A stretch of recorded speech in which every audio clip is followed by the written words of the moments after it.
ശരിക്കും എന്തുകൊണ്ടാണ് ഐവിന്റെ കല്ലറയിൽ ഇങ്ങനെ ഒരു QR കോഡ് സെറ്റ് ചെയ്യാന്ന് തീരുമാനിച്ചത്? ഇതിനെ കുറിച്ചിട്ട് അറിയണം പബ്ലിക്. 26 വയസ്സിലെ ആൾ പോയി. ഈ കഴിവുകളൊക്കെ പുറത്തു വന്നുകൊണ്ടിരിക്കുന്ന സമയത്താണ് ആള് പോണത്. ഈ ഒരു ഡിജിറ്റൽ യുഗത്തില് വെറും ഒന്ന് സ്കാൻ ചെയ്ത് കഴിഞ്ഞാൽ ആ വ്യക്തിയെ മുഴുവനായിട്ട് മനസ്സിലാക്കാൻ സാധിക്കുമെന്നുള്ളത് വലിയൊരു സംവിധാനമാണ്, വലിയൊരു അനുഗ്രഹമാണ് ആർക്കും. മെഡിക്കൽ ഫീൽഡ് ആണെങ്കിലും ടെക്നോളജിയിലും സോഫ്റ്റ്വെയർ ഡെവലപ്മെന്റിലും ഭയങ്കര ഇൻട്രസ്റ്റ് ആയിരുന്നു ആൾക്ക്. ഗൂഗിൾ പേ വന്നല്ലോ, അപ്പോൾ അത് ഇവൻ തറവായിട്ട് പഠിച്ചു ഇതെങ്ങനെയാണ് ഗൂഗിൾ പേയുടെ ഇൻ ആൻഡ് ഔട്ട്.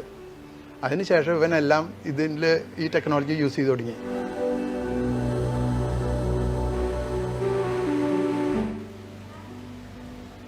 ഈ doctor Ivin ഫ്രാൻസിസിന്റെ കല്ലറയിലെ QR code scan ചെയ്യുമ്പോൾ ഐവിൻ ഫ്രാൻസിസിനെ കുറിച്ചുള്ള വിവരങ്ങൾ ഈ QR കോഡിനുള്ളിൽ നിന്ന് നമ്മൾ പോകുന്ന സൈറ്റിൽ മനസ്സിലാക്കാൻ കഴിയും. ഐവിൻ എങ്ങനെയാണ്, എന്തായിരുന്നു ഐവിൻ്റെ ജോലി, ഐവിൻ്റെ ഇഷ്ടങ്ങൾ എന്തൊക്കെയായിരുന്നു, അങ്ങനെ ഒരുപാട് വിവരങ്ങൾ ഉൾപ്പെടുത്തിയിട്ടുണ്ടായിരുന്നു.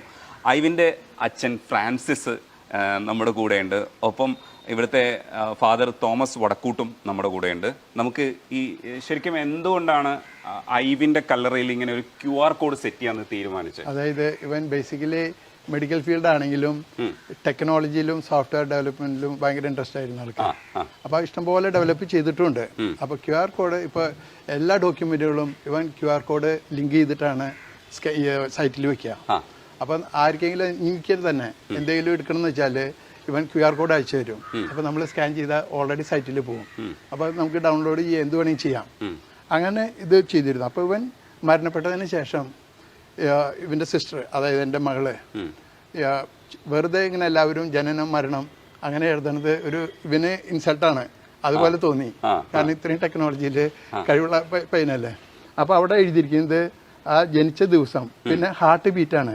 അത്രയും നാളാണ് ഇവന്റെ ഹാർട്ട് ബീറ്റ് ഉണ്ടായിരുന്നത്. പിന്നീട് അത് എൻഡായി. അപ്പൊ ജനനവും മരണം അതിൽ നിന്ന് മനസ്സിലായി കഴിഞ്ഞു.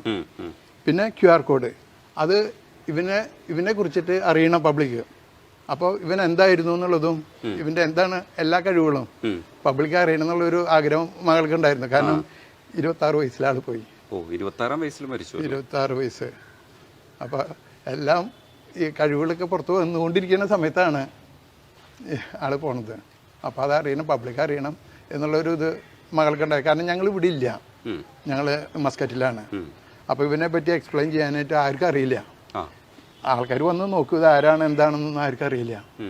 അപ്പൊ അറ്റ്ലീസ്റ്റ് ഇത് QR കോഡ് നോക്കി കഴിഞ്ഞാൽ ആൾക്കാർക്ക് അറിയാം ഇവൻ ആരാണെന്നും എന്താണെന്നുള്ളത്. ഇവന്റെ ഫുൾ ഡീറ്റെയിൽസ് ഉണ്ട്.